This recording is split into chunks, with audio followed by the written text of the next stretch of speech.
As WWE enters 2025 and their massive multi-billion-dollar move to Netflix, there is a long advertised story with generations of emotions built into it that many are anticipating and will run the entire calendar year, all around one very important man. The farewell tour of John Cena as an in-ring performer in WWE. The Raw Netflix premiere featured the 16-time world champion coming out to a huge ovation to kick off his farewell tour in Los Angeles. He talked about his last match, floated the names Drew McIntyre, CM Punk, and LA Knight as possible opponents on his last run. But during the meat of his promo, the Peacemaker talked about a record-breaking 17th World Championship, noting that it would take a miracle for him, grounding his C Nation followers in reality by saying it has been years, yes, years since he won a singles match, so it's gonna take a miracle. But he's going to enter the Royal Rumble, and if you win the Royal Rumble, well, you get a miracle. You get the world title shot in the main event of WrestleMania. But the whole thing got us thinking, should WWE actually put one of their world titles on John Cena in 2025? This is Sportskeeda Wrestling, and unlike John Cena, we can see your comments in the chat. So let us know exactly what you think should happen with John Cena in his final year in the ring. Does he get to break the world title record? You let us know. The time is now for your comments. Yeah, it's a tough one, and aren't you lucky you've got us thinking it over for you? Should John Cena go from a Sweet 16 to a Supreme 17? Big Match John won his first WWE Championship back in 2005 at WrestleMania 21 in Hollywood, defeating the evil and rich Texan John Bradshaw Layfield, and eventually gave the world the most divisive WWE Championship belt design of all time, the Spinner Belt. I mean, the Spinner Belt was obviously supposed to be for Cena, and he had the whole hip-hop thugonomics influence still at the time, but somehow it ended up being a more valuable prize in wrestling for over 8 years or so. From this point on, Cena was almost never out of the world title picture in WWE, and a constant main event fixture is what he would be for a long time. Between 2005 and 2017, John Cena held the WWE Championship 13 times. He held the equivalent of the World Heavyweight Championship a further 3 times, but it was always surreal to see Cena with the big gold belt, considering its lineage back to WCW. Yes, I know, we're getting into belt lineage. Probably because he spent so much time with the WWE Championship and it had a distinctly different look that was specifically designed for him. During his time, he toppled a who's who of WWE greats in world title matches, including The Rock, CM Punk, Randy Orton, Bobby Lashley, Shawn Michaels, Chris Jericho, Edge, The Big Show, Great Khali, Batista, The Miz, Umaga, Wade Barrett, Sheamus, Triple H, R-Truth, Bray Wyatt, AJ Styles, Mick Foley, Rey Mysterio. Yeah, he beat like everybody, some of them even multiple times. So I suppose you could argue that Cena has already done as much as he can do with the WWE Championship. He beat everyone there is to beat in his time.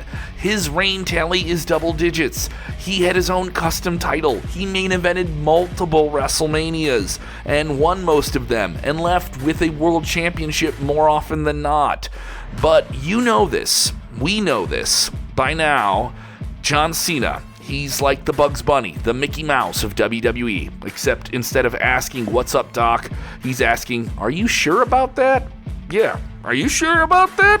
He is the WWE. That's his legacy. He's a Hulk Hogan for a whole new generation, a Stone Cold Steve Austin. You see where we're going. But at this stage in his career, given all that he's done in the past and the losing streak that he's been on now, yes, he's still been on a losing streak. To be exact, Cena has not seen a televised singles match victory since April of 2018, when he defeated Triple H in Saudi Arabia in the Greatest Royal Rumble. Obviously, he's got outstanding movie roles, and his limited in-ring performances with WWE in the years since, along with the pandemic, caused even more delays. But when he roared back with WWE and the return of touring live events in 2021, he was utilized on television and non-televised live events in tag team matches before succumbing to the Tribal Chief, Roman Reigns, for the WWE Universal Championship at that year's SummerSlam. His trail of fail would continue in an attempt to reclaim the WWE US Championship from the McMahon hand-picked villain Austin Theory at WrestleMania 39 in Los Angeles. Cena's character expressed the desire to be great once again in the ring, but the days of Big Match Johnny may have appeared to pass him based on these consecutive and sporadic losses in big title match situations. Appearing on Busted Open on SiriusXM Radio, Cena laid out the real status on if he could hang with the big dogs of the modern wrestling day. Now, this was back in 2022. He said the following: "I'm at a point where everything I have in comparison to the bar that's been set. Boy, what I have is what you saw at WrestleMania 39. That's what I feel confident that I can deliver, and that's really nice for here and there. That's not every day in WWE. That's not every day in sports entertainment. Sports entertainment has raised the bar, and I'm humble enough to say that's awesome, because you're supposed to leave it better than you found it.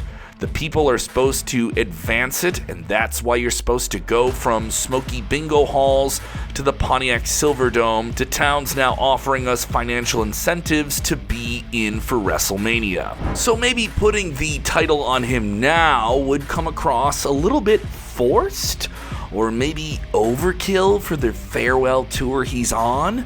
Cena capturing a world championship now would adjust more than the attitude of the younger breakout talents and veteran colossal colleagues who have risen in his absence. It would have them play a secondary role to him, with the always present naysayers online crying it's all simply just too sentimental. Right? That's the boring, logical, maybe overly pessimistic side of this argument. Now let's make the case for yes, let's put that title on John Cena. It is true, putting either the WWE or World Heavyweight Championship on a 47-year-old John Cena is a task that takes some time that, with Cena's assumed limitations of only select in-ring performances, could be hard to pull off, especially when he's paved a traditional path of glory to other accomplishments like this in the past. Yet it would deliver a nostalgia pop, not just any nostalgia pop, not just a name we remember getting a big moment. No, this would be a nostalgia pop to end all nostalgia pops. It could be one of those world title wins that matters to the diehard fan, the casual fan, even the fan who's just jumping back into WWE's ring opera now with its access to content through Netflix. It would undeniably matter to a lot of people. It has the potential to be one of the loudest noises ever recorded. A pop so loud that it would ring out through outer space to the furthest corners of existence to catch the attention of extraterrestrial life and bring them to Earth. Such is the drawing power of John Cena. There are likely Martians shaking their long tentacle-like alien hands in front of their faces watching this video. That's right, Sportskeeda Wrestling, the #1 wrestling YouTube channel on planet Mars. It's also worth remembering that Cena was the face of WWE for most of this millennium, popular enough to easily transition into success in acting and television and films, even if he was in things like Ricky Stenicki and Daddy's Home 2. His movie star status is even more impressive when you consider that John Cena can't be seen with the naked eye. Maybe he should have played the Invisible Man at some point. That's the one time we'll make that joke ever. He carried WWE for a decade and sold more than enough t-shirts to clothe a medium-sized country. He's one of the biggest stars in wrestling ever. Yeah, you could put him up there with all those names you could mention. He's more than just a nice guy. He is a remarkable person. We all know about his amazing charity efforts, which are record-breaking with the Make-A-Wish Foundation. Yeah, he's a top-level guy, a top bloke. So you could argue that he, more than anyone, deserves to break the Nature Boy Ric Flair's record, the record, and win the 17th World Championship of his career. The WWE has evolved so much, especially in the recent years. Its record holders should evolve too. Records are made to be broken, after all. And who would be more believable in that, in the general overall picture of the history of this business, than John Cena?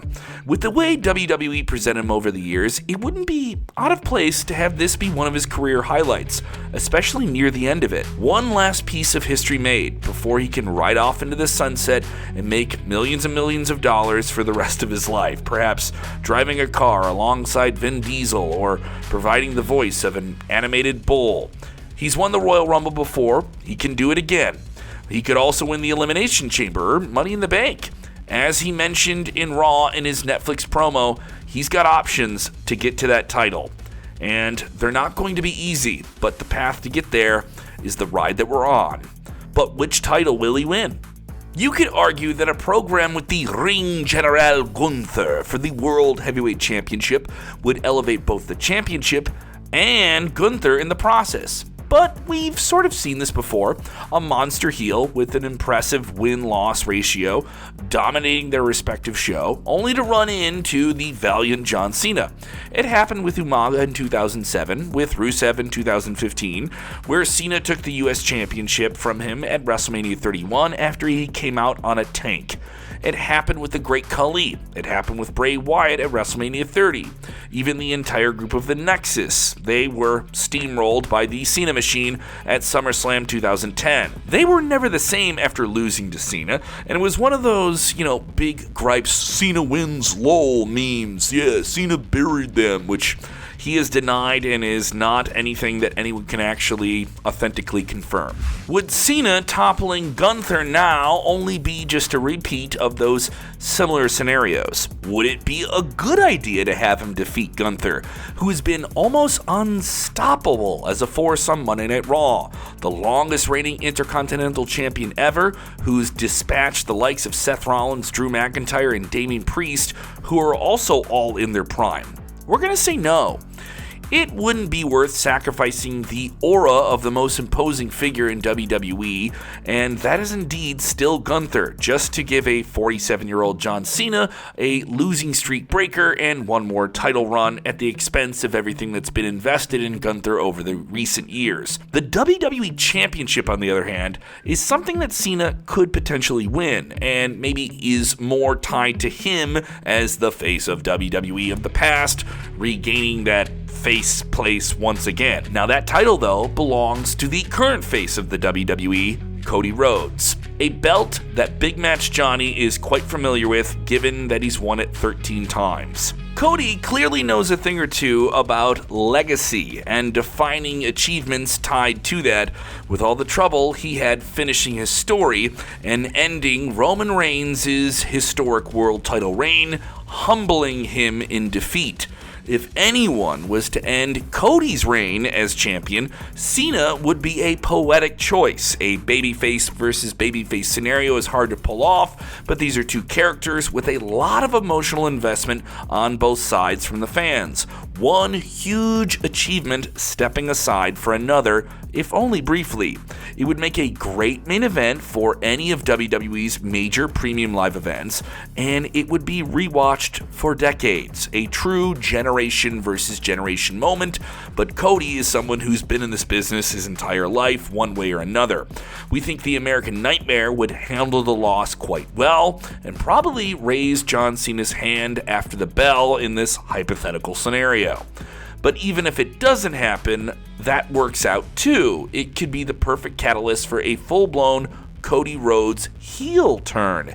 Make him go full Homelander Rhodes like the memes are claiming he has to because they're memes and they're fantasy booking it in memes now. Like Seth Rollins with the Authority in 2014, 2015, but a little sleeker and a lot nastier. Homelander Rhodes could even take the title back from Cena and maybe even retire him in the process. But that's another fantasy booking altogether. When all is said and done, I don't think many people would have a problem with John Cena breaking Ric Flair's record at this point.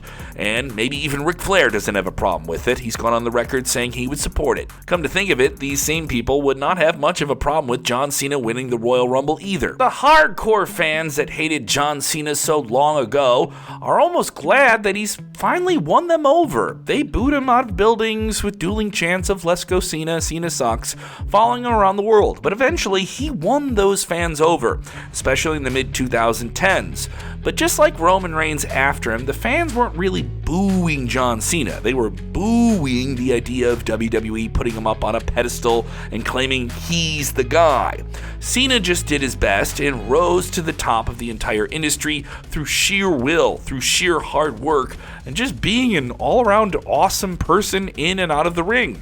Over the years, the boos have faded, and instead, casual audiences and hardcore fans alike have united in their elation of whenever Superman Cena appears. When he came out on Raw's Netflix debut and mentioned his title ambitions, the crowd didn't boo him or chant "Cena sucks." They chanted "Thank you, Cena. You deserve it." And he does deserve it. Maybe we're just being sentimental, and we know sentiment is the driving force behind all of this. And maybe it's a perfect way to round off a legendary career, like Tom Brady getting that one last Super Bowl when he joined the Tampa Bay Buccaneers in 2021, or Randy Couture returning to the Octagon in the UFC in 2008 and winning the World Championship. Even Cena getting a title match and coming up short is a Rocky Balboa-style story. Sometimes it's more about the journey than the destination anyway. And as the Italian stallion himself might argue, whatever happens though, one thing is for certain: John Cena is going to be missed when he retires. If he breaks the record or not, we should make the most of him while he's here. Perhaps he could teach thugonomics at a local university in his free time and put his PhD to good use. That's it for another video. Do you agree? Would you like to see John Cena win a 17th world title? Let us know in the comment section below, and don't forget to like, share, and subscribe to Sportskeeda Wrestling to see more content just like this. Also, join our channel for more premium content and even more goodies from Sportskeeda Wrestling.